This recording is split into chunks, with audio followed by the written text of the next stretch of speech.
రంగారెడ్డి జిల్లా శంషాబాద్ మండలం బహదూర్గూడ ప్రాంతంలో గ్రామంలో రైతుల రిలే నిరాహార దీక్ష 7వ రోజుకు చేరుకుంది. తమ భూములను ప్రభుత్వం స్వాధీనం చేసుకునే ప్రయత్నం చేస్తోందని ఆరోపిస్తూ రైతులు వ్యవసాయ క్షేత్రంలో ఆందోళన కొనసాగిస్తున్నారు. గత 70 ఏళ్లుగా సాగు చేస్తున్న భూములకు ఇప్పటికీ పట్టాదారు పాస్ పుస్తకాలు ఇవ్వలేదని వారు ఆవేదన వ్యక్తం చేశారు. రెవెన్యూ అధికారులు తప్పుడు నివేదికలు పంపడంతో ప్రభుత్వం ఈ ప్రాంతంలో railway hub, bus station, bullet train terminal నిర్మాణానికి చర్యలు చేపడుతుందని ఆరోపించారు. భూములు కోల్పోతే తమ జీవనాధారం పూర్తిగా దెబ్బతింటుందని రైతులు తెలిపారు.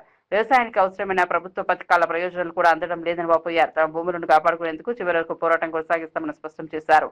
రైతుల ఉద్యమానికి వివిధ రాజకీయ పార్టీల నాయకులు మద్దతు ప్రకటించినట్లు బాధితులు తెలిపారు.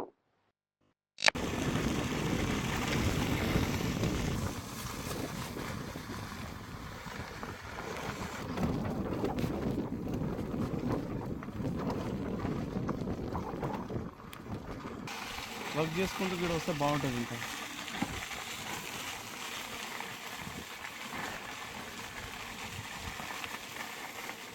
పెద్ద పెడుతుంది సార్.